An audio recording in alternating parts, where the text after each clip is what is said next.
going? Taking another crack at the Sachs Dolmar 153. I was lighting my fire back up. I let it go out. I was puttering in the yard, doing some snow clearing before the next major storm rolls through. Friends, I tried the air hammer maneuver. You guys mentioned you should try that, and no dice. It didn't budge this thing, and in fact, even though I didn't want this to happen, I had the nut on. It ended up cracking the end of the crankshaft. It cracked about a 1/4 inch off. We still have enough threads to run this thing though, so I was praying, friends. I even put heat to it before the second time I went at it. No dice.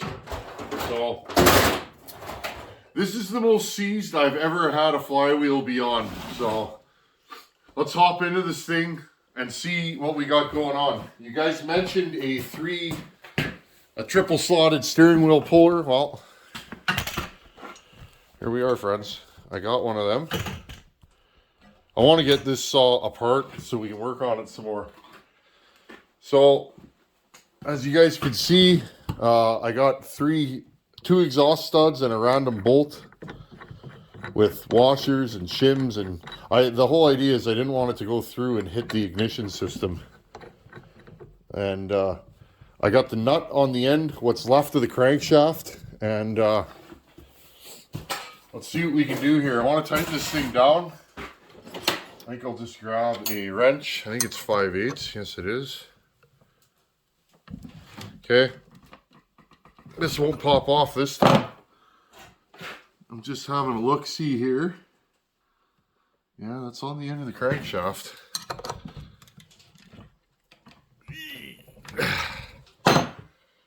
Okay. I will not quit, friends.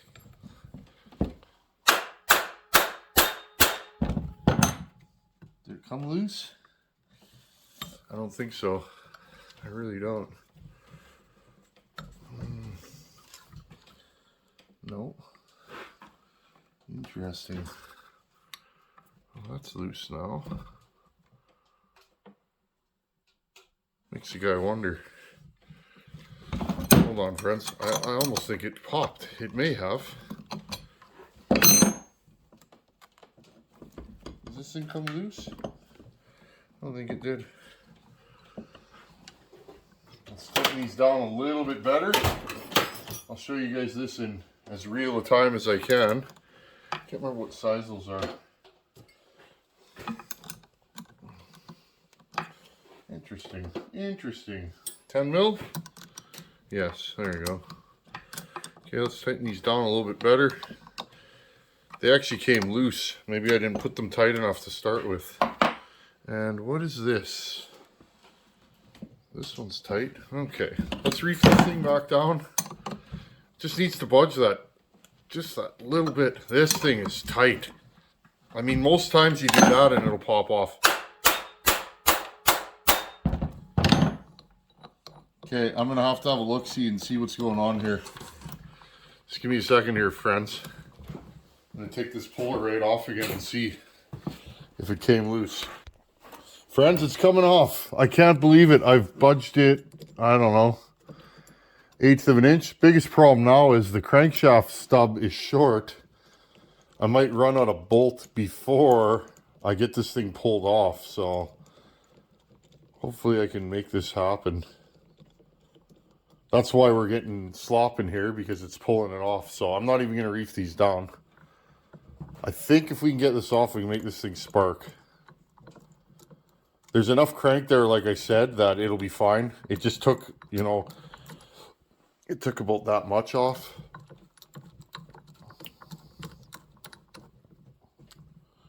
Okay, so we'll make these finger tight. Put that back in.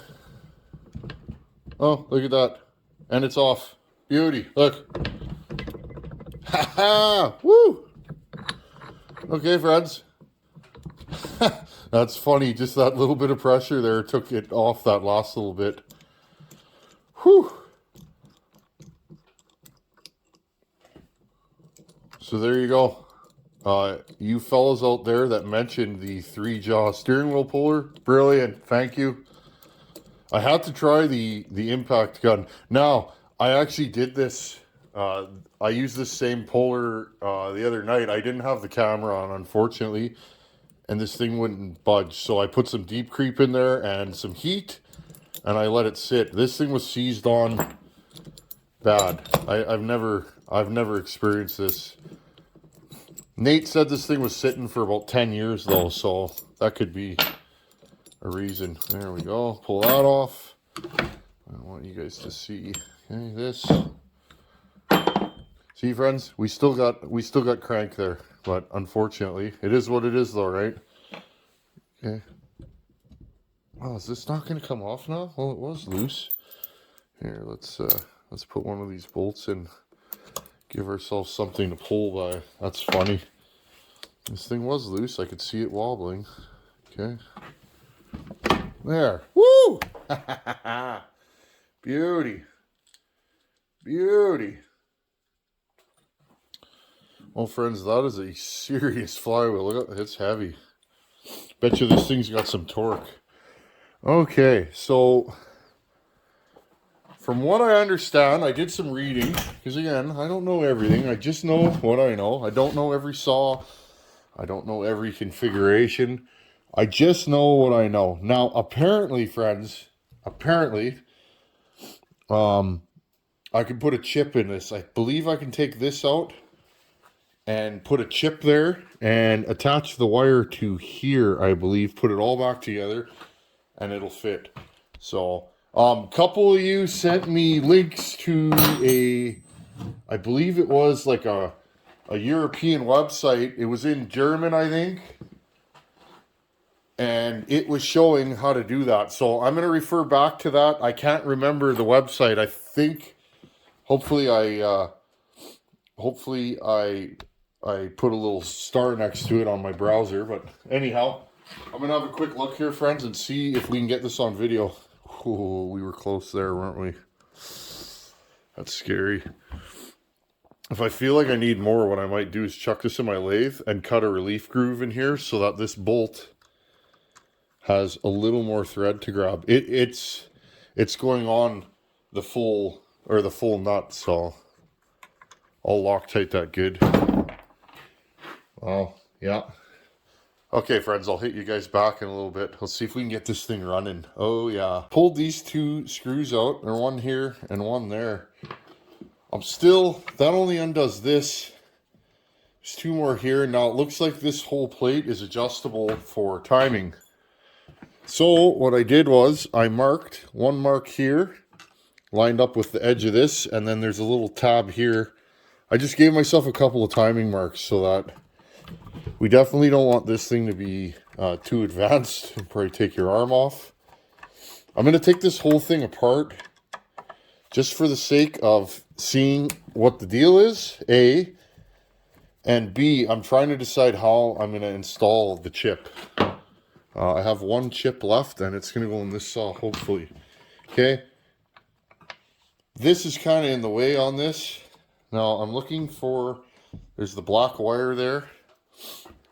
I'm just trying to see what's what before I just start cutting wires, because there's not a lot of extra wire to work with. Sorry, friends, my bench is covered in tools. There's not a lot of extra wire to work with here, so I just want to make sure that I have a game plan before I start snipping.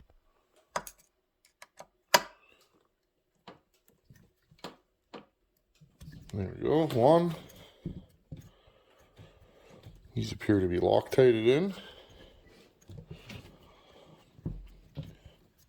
Again, everybody thank Nate for sending this saw. I like the oddball stuff on the channel. That way, it's there. And again, friends, I don't know everything. I know 0.5% of everything. I know just enough. But what's fun about this is, at least I can put this stuff on video and it's there for some, if somebody else has this problem, let's see if it works. If it doesn't, maybe I have the wrong chip. But again, this is not my idea. I found this on a website. I don't know if it's a Swedish website or I don't know. I don't read whatever the language is that it's written in. So somebody sent me the link and I did start. Unfortunately, I can't remember who sent me the link. One of you folks out there did. And to that person, I thank you. Okay. There's 2 washers on each side. Trying not to lose them. Well, one of them doesn't want to come out.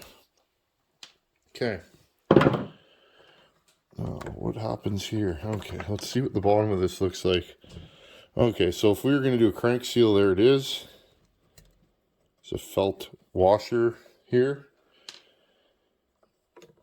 Okay, so this appears to be the coil, and then this is the trigger, I guess. Now, the documentation that I saw, this and this was not here. But on this saw, this appears to be part of the ignition system.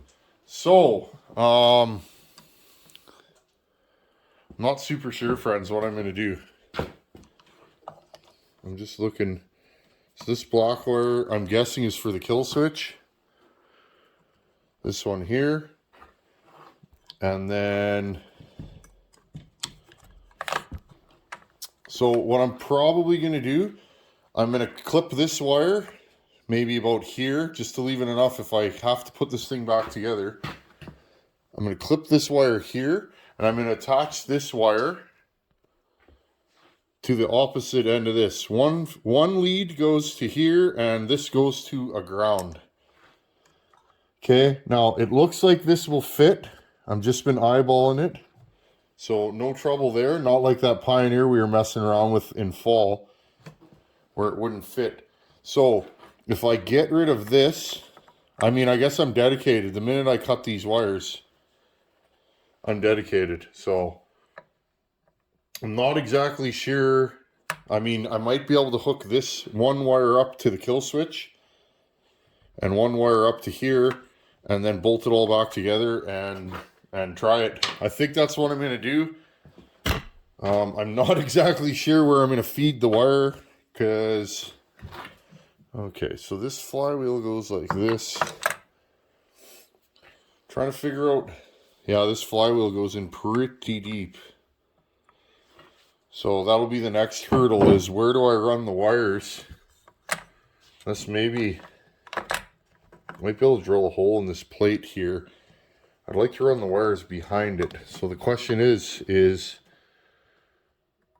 yeah, so this thing's totally adjustable for timing. Pretty neat, actually. Look at that. Just like a distributor. So the next question is, yeah, so I should be able to run the wire underneath, pull it up through here, this little slot here, pull it up and attach it to this wire. Okay, I'm going to get this thing kind of rigged up. I'm going to cut wires. Don't really want to, but how else are we going to fix this? Where there's a will, there's a way, right? I'm going to try. I'm not sure if this is going to work on this ignition. I've seen this done with a different style ignition, and the more I look at this, this is a different ignition than the post that I read, but we'll see. Okay, friends, this is what I rigged up so far. I had to grind this. It didn't quite fit. Okay, I wanted it so that it's not sitting proud. It was sticking out a little bit, so I did grind the corner of that off. This is my ignition wire. This is the ground, and all I did is tuck that wire down, some electrical tape, stuffed it in there, and there's the connection. And then this end comes through the bottom here. There you go. And it's going to go, let's show you guys here. Zoom you in. This is the kill switch wire, and this is the wire that's coming out of the coil. I twisted those two together, and now all I'm going to do is just try and tuck all this wiring underneath here. Twist this one to that. Put the flywheel back on and see if we have spark. Okay, there's the finished, well, not finished, but rigged up ignition system. So there's that Oregon ignition module, the stock coil, and the base plate. I crammed the wires together here and put some electrical tape around them so they don't ground. I don't know if you guys can see how green that is. I'll zoom you guys right in there. So we've had some corrosion get into this unit in the center here. There's green just pouring out of it. So probably the reason why this thing wasn't making spark. Now, I'm going to zoom you guys back out. I'll put you back there. I got to lay this back on here.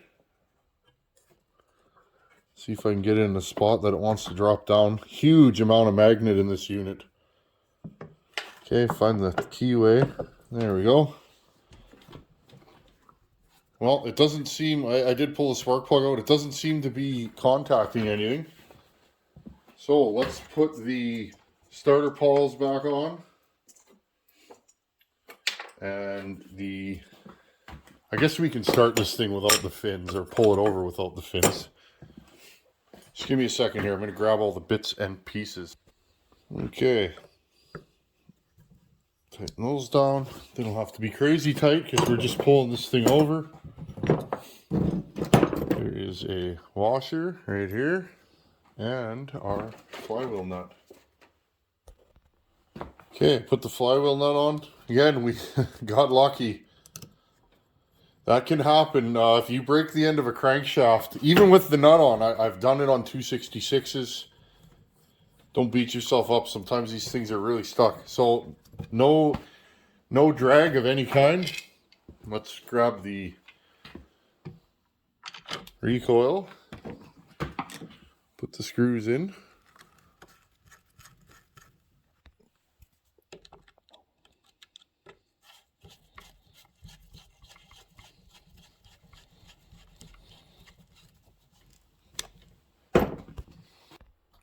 Okay, friends, here's the spark plug. I'm gonna figure out a spot. That should be sufficient right there. What do you guys think?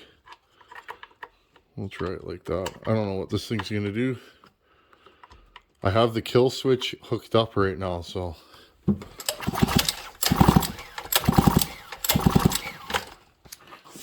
don't know, friends. We may not have spark.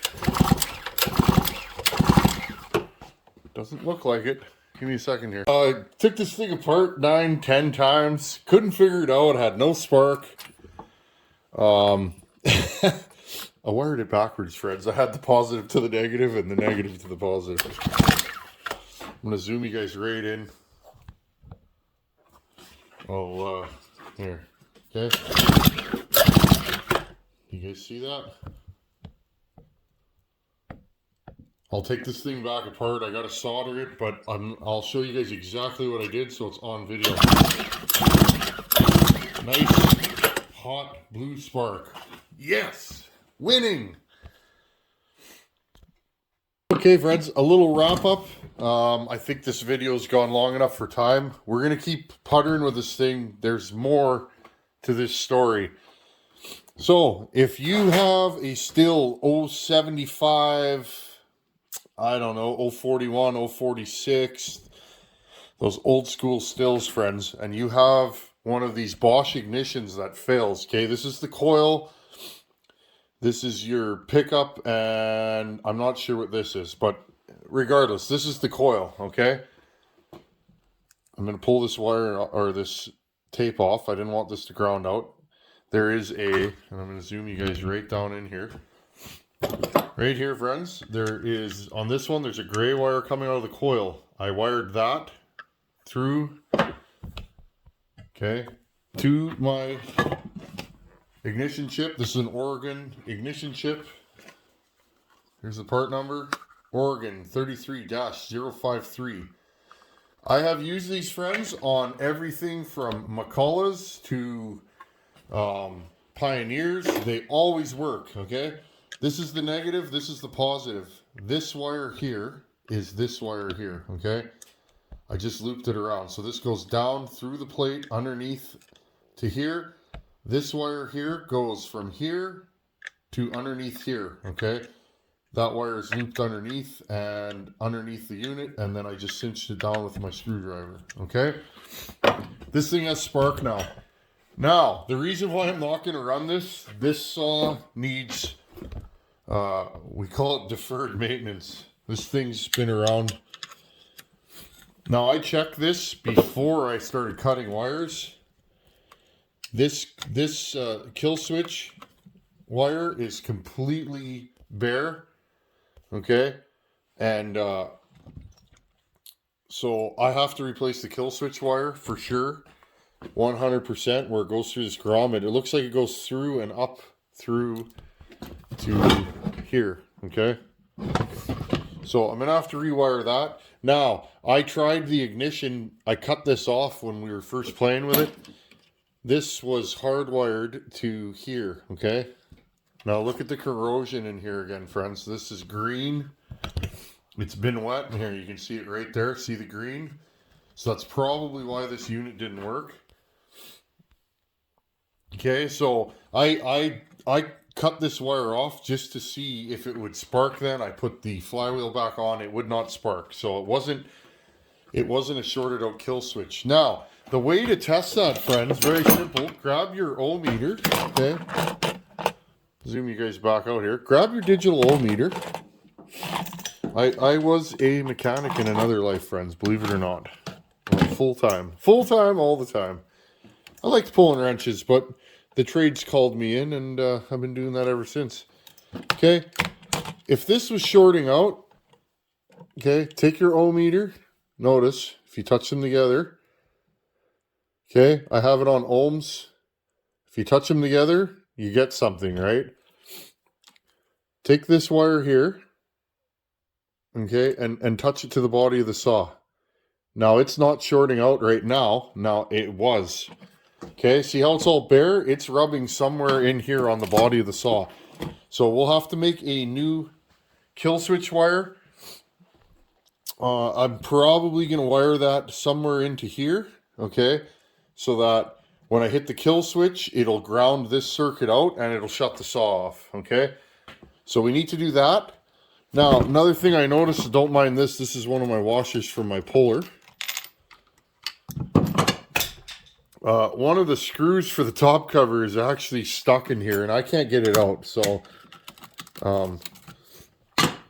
we'll mess with that a little bit. The oil pump hose is in about 5 pieces. Here's the other end of the kill switch wire. It's got some repairs, looks like, done to it. Okay, this wire's in about 3 pieces. This is the oil pump. So we'll deal with that. I'll throw a carb kit in here and check out the fuel line. Fuel line seems like it's stiff as a board. And I don't know if it's been repaired or what the deal is, but it looks like it's a big, massive, oversized fuel line on this thing. So let's have a look inside this tank while we're still going here, friends. So yeah, I don't know if you guys can see in there. Here, we'll grab it with this. So this fuel line has been rigged a few times by the looks of it. Okay, let's grab this here. Okay, this fuel line is super squishy, and it looks like it's broken off, and then somebody has attached a larger fuel line to it. That works in a pinch. If you can't get an OEM fuel line, you got to do what you got to do, right, friends? See right here. So we'll have to investigate that when we take the carb off. But we have spark, so in the next video, I'll finish up all the wiring here, and if you guys want, I'll show you guys the finished product. That almost looks factory. I guess I could cut this off, but I mean, for all intensive purposes, no big deal. This seems to fit and not rub on the flywheel. I was a little bit concerned of that. It's tight, but whoa, big magnets on this flywheel and they pick up everything. There you go. Okay, sorry friends, I don't see any rub marks here, so we'll run with that. So that's what we got going. Everybody that sent me tips and tricks on getting the flywheel off, thank you very much. Well, it's getting late. It's 8, 9 o'clock at night. I just got all fired up and I wanted to work on something, so Thank you to everybody that sent me tips and tricks on removing these flywheels. Like I always say, I don't know everything. I know what I know. And what I don't know is quite large. So thank you to everybody. You guys were sending me emails and documents and parts breakdowns of these. I appreciate it. I really do. And to the fellow that sent me the website, again, I can't remember who sent it, but thank you. That website kind of gave me the idea. Different ignition, but I saw that it could be done. So I just wired this the way I know to wire them. And look at that. We have spark. So I'm sure this ignition module, if it's even still available, is big dough. So if I had to buy one, I would. But again, friends, I don't even know if you can still get one. This is the better option. These ignition modules are like 15, 20 bucks. So get rid of this and you have a running saw again. The other thing, friends, is the handle is broken. I got something special cooked up for that. So on the next video, stay tuned, friends. We'll do something with this handle. Anyhow, friends, as always, thanks for helping this guy out, and I mean it. You guys really, really came to the call for this one. 3-jaw steering wheel puller. I wish I would have thought of that, but I didn't. I was going to weld a plate and drill holes through it, and 3-jaw steering wheel puller. Anyhow, friends, as always, thanks for watching. Take her easy. Later.